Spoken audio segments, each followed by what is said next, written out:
Hello guys, welcome to കാസ്ട്രോണ്ടർ movie media. ഇന്നിവിടെ review ചെയ്യുന്ന പടത്തിൻ്റെ പേര് പ്രിൻസ് ആൻഡ് ഫാമിലി. പടത്തിൽ അഭിനയിച്ചിരുന്ന ദിലീപ്, റാണിയ റാണ, ധ്യാൻ ശ്രീനിവാസൻ, സിദ്ദിഖ്, ബിന്ദു പണിക്കർ, ഊർവശി, മഞ്ജു പിള്ളൈ എന്നിവരാണ്. പിന്നെ കുറച്ച് കാര്യം പറയാൻ പറഞ്ഞത്. പിന്നെ അശ്വിൻ ജോസ്, പിന്നെ ജോണി ആൻ്റണിയും ഈ സിനിമയിൽ അഭിനയിച്ചിട്ടുണ്ട്. അത് ഞാൻ പറയാൻ മറന്നതാണ്, സോറി. പിന്നെ പടത്തിൻ്റെ ഡയറക്ടർ ബിൻറ്റോ സ്റ്റീഫൻ, ഏതൊരു പുതുമുഖ ഡയറക്ടറാണ്. പിന്നെ produced by Listin Stephen, means Magic Friends ആണ് ഇതിൻ്റെ പ്രൊഡ്യൂസർ. പിന്നെ പടത്തിൻ്റെ മ്യൂസിക് ചെയ്യുന്ന സനൽ ദേവ് എന്ന് പറഞ്ഞ ഒരാളാണ്. ഇങ്ങേരിന് മുമ്പ് ഏതൊക്കെ പടത്തിൽ മ്യൂസിക് ചെയ്തിട്ടുണ്ടെന്ന് എനിക്ക് അറിഞ്ഞൂടാ. പിന്നെ സിനിമാറ്റോഗ്രാഫർ റനാഡ്യൂ എന്ന് പറഞ്ഞ ഒരാളാണ്. പിന്നെ എഡിറ്റഡ് ബൈ സാഗർ ദാസ്. ഇതാണ് എനിക്ക് കാസ്റ്റ് ആൻഡ് ക്രൂ ആയിട്ട് എനിക്ക് അറിയാവുന്നത്. പടം എങ്ങനെയുണ്ടെന്ന് ചോദിച്ചാൽ പൊളിപ്പടം.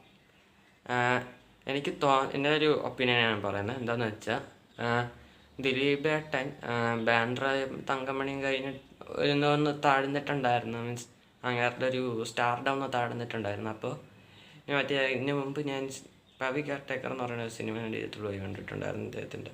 അതിലൂടെ അങ്ങനെ ഒരു ചെറിയൊരു കമ്പാക്ക് എടുത്ത പോലെയാണ് എനിക്ക് ഫീൽ. ബട്ട് ആ സിനിമയ്ക്ക് ഒരു മിസ്റ്റർ റിവ്യൂ എന്തുവാണ് കിട്ടിയതെന്നാണ് എനിക്ക് അറിയാൻ പറ്റിയത്. അപ്പോൾ അത് ചെറിയ കമ്പാക്ക് ആയിട്ടാണ് എനിക്ക് തോന്നിയത്.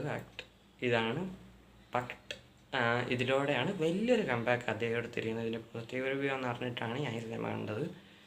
എനിക്ക് സിനിമ അത്യാവശ്യം പിടിച്ചിട്ടുണ്ട്. ബട്ട് ഈ സിനിമയിൽ എനിക്ക് നെഗറ്റീവായിട്ട് എന്തെങ്കിലും തോന്നിയെന്ന് ചോദിച്ചാൽ ഒരു നെഗറ്റീവ് എനിക്ക് ഫീൽ ചെയ്തുള്ളൂ. എന്താണെന്ന് വെച്ചാൽ ഇതിൽ ഒരു സീനുണ്ട്, അതൊരു വെറുപ്പിക്കൽ സീൻ. അതെന്തിനാണ് ആ സീൻ വെച്ചതെന്ന് എനിക്ക് ഇതായിട്ട് മനസ്സിലായിട്ടില്ല.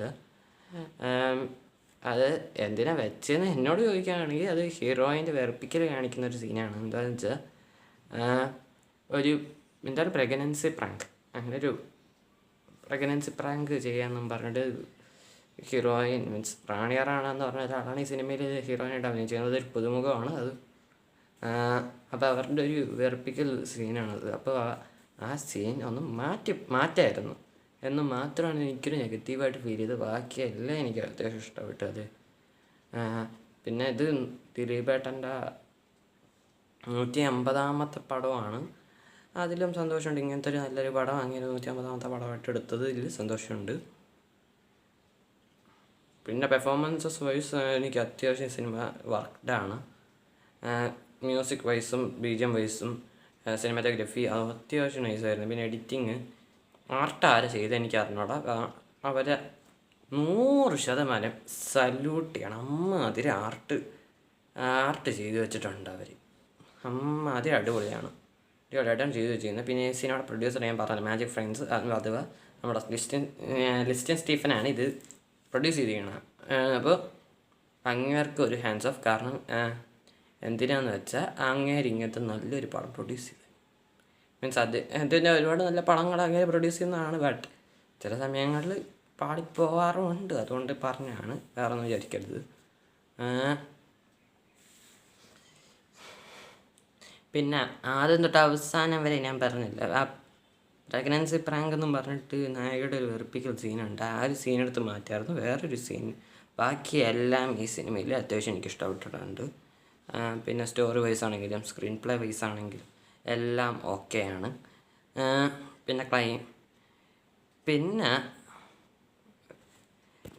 പിന്നെ ഈ സിനിമയിൽ ഒരു ഹൈലൈറ്റഡ് പോസിറ്റീവ് എന്ന് പറയാൻ തോന്നിച്ചൊരു കാര്യം എന്താണെന്ന് വെച്ചാൽ ഈ സിനിമയുടെ ഇൻട്രോൽ ട്വിസ്റ്റാണ്. മീൻസ് ഇൻട്രോൽ ട്വിസ്റ്റിൽ ഒരു സാധനമുണ്ട്, നായികയുടെ ഡാൻസ്. അതിൻ്റെ കൂടെ മറ്റേ ദിലീപേട്ടൻ്റെ അപ്പനായിട്ട് അഭിനയിച്ചാണത് സിദ്ദിഖിക്കയും പിന്നെ അമ്മയായിട്ട് ബിന്ദു പണിക്കർ, അനിയനായിട്ട് ജോൺ ജേക്കബും എൻ്റെ പേര് ധ്യാൻ ശ്രീനിവാസനുമായിരുന്നു.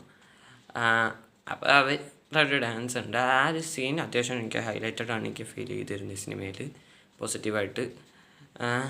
അപ്പോഴാണ് ഇത് ഇൻട്രോയിൽ നിന്ന് കാണിക്കണതും. പിന്നെ ഈ സിനിമയിൽ ഹീറോയിൻ്റെ ക്യാരക്ടർ എന്താ വെച്ചാൽ ഒരു യൂട്യൂബർ ക്യാരക്ടറാണ്. അപ്പോൾ അതിൻ്റേതായിട്ടുള്ള ചില സംഭവങ്ങളൊക്കെ ഉണ്ടാവും. അത് എല്ലാവർക്കും പിടിക്കുമെന്ന് ചോദിച്ചാൽ ഞാൻ ആസ് എ യൂട്യൂബർ എനിക്കത് പിടിച്ചിട്ടുണ്ട്. ബട്ട് ആ പ്രഗ്നൻസി പ്രാങ്കിൻ്റെ ഞാൻ എടുത്ത് മാറ്റിയായിരുന്നു കേട്ടോ. ആ സീൻ്റെ ആവശ്യം ഉണ്ടായിരുന്നില്ല എന്നാണ് എൻ്റെ ഒരു പേഴ്സണൽ ഒപ്പീനിയനാണ്. പിന്നെ ദിലീപേട്ടൻ്റെ ഇൻട്രോ ഒക്കെ പൊളിച്ചടക്കിയിട്ടുണ്ട്. പിന്നെ അങ്ങേരുടെ ഈ സിനിമയുടെ ക്യാരക്ടർ എന്ന് പറഞ്ഞാൽ അങ്ങേര് ഒരു ഫാഷൻ ഡിസൈനറായിട്ടാണ് സിനിമയിൽ അഭിനയിച്ചിരുന്നത്. അത്യാവശ്യം അങ്ങേര് പൊളിച്ചിട്ടുണ്ട്. പിന്നെ ജോണി ആൻ്റണി ആണെങ്കിലും അങ്ങേരനോട് പറഞ്ഞത് എന്താണോ അങ്ങേര് അത് ചെയ്തിട്ടുണ്ട്. പിന്നെ അശ്വിൻ ജോസൊക്കെ ഒരുപാട് നാൾക്ക് ശേഷമാണ് ഇങ്ങനത്തെ ഒരു റോൾ ചെയ്യണത് ഞാൻ കാണുന്നത്. അങ്ങേരുടെ കണ്ടതെന്തോ മറ്റേ പടത്തിലാണ്, മറ്റേ നിവിൻ പോളിയുടെ ഒരു പടമുണ്ടല്ലോ, എന്തോന്നാണ് മലയാളി ഫ്രം ഇന്ത്യ, ആ സിനിമയിലാണ് അവസാനമായിട്ട് ഞാൻ ഇങ്ങനെ കാണേണ്ട ഒരു പടം കണ്ടതായിട്ട്. മീൻസ് ഇങ്ങനത്തെ റോളാണെങ്കിലും ഒരു റോളിൽ ഞാൻ കാണുന്നത്. അപ്പോൾ അത് സന്തോഷമുണ്ട്. അങ്ങായിരിക്കും അതൊരു നല്ലതായിട്ട് വന്നിട്ടുണ്ട്. പിന്നെ ഈ സിനിമയിൽ എനിക്ക് ഒരു ഹൈലൈറ്റോടെ പോസിറ്റീവും കൂടി ഉണ്ട്. എന്താണെന്ന് വെച്ചാൽ വേറെ ഒന്നുമല്ലടേ, ഈ സിനിമയിലെ കരയിപ്പിക്കൽ സീൻസാണ്, മീൻസ് ഇമോഷണൽ സീൻസ്. അത് ഈ പടത്തിൽ ടോപ്പ് നോച്ചായിട്ട് എടുത്തു വെച്ചിട്ടുണ്ട് ഡയറക്ടർ ടക്കർ. മീൻസ് ബെൻറ്റോ സ്റ്റീഫൻ എന്ന് പറയുന്ന ഡയറക്ടർ അങ്ങേർക്ക് പറ്റുന്ന വിധത്തിൽ അങ്ങേര് ചെയ്തു വെച്ചിട്ടുണ്ട്. അത് പൊളിച്ചടക്കിയിട്ടുണ്ട്. അതാണ് എനിക്ക് രണ്ടാമത് ഹൈലൈറ്റഡ് പോസിറ്റീവായിട്ട് എനിക്ക് ഫീൽ ചെയ്തത്. വേറൊരു ഹൈലൈറ്റഡ് പോസിറ്റീവ്സും ഇല്ല.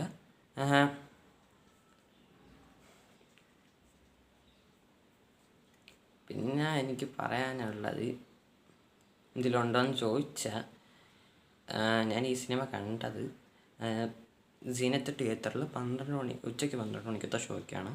എനിക്ക് അത്യാവശ്യം ഇഷ്ടപ്പെട്ടിട്ടുണ്ട്. അത് നിങ്ങൾ മസ്റ്റ് വാച്ച് മൂവി എന്നാണ് എൻ്റെ പേഴ്സണൽ ഒപ്പീനിയനാണ്. ധൈര്യമായിട്ട് കണ്ടു നോക്കാം. വേണമെങ്കിൽ ഫാമിലിയുമായിട്ട് വേണമെങ്കിലും കണ്ടു നോക്കാം. അതിലൊരു പടമാണ്. I recommend you this movie as A must watch എന്ന് പറഞ്ഞുകൊണ്ട് തൽക്കാലത്തേക്ക് ഞാൻ അവസാനിപ്പിക്കുകയാണ്. അപ്പോൾ ഈ വീഡിയോ ഇഷ്ടപ്പെട്ടെങ്കിൽ ലൈക്ക് ചെയ്യുക, ഷെയർ ചെയ്യുക, സബ്സ്ക്രൈബ് ചെയ്യുക. പിന്നെ ബെല്ലൈക്കണിൽ ഓൾ എന്ന് പറയുന്ന ഓപ്ഷൻ ഉണ്ട്, അതൊന്നും നമ്മൾ സഹായിക്കുക എന്ന് പറഞ്ഞുകൊണ്ട് തൽക്കാലത്തേക്ക് ഞാൻ അവസാനിപ്പിക്കുന്നു. അപ്പോൾ ടാറ്റ ബൈ ബൈ. ഡെൽറ്റ വസ്കസ്.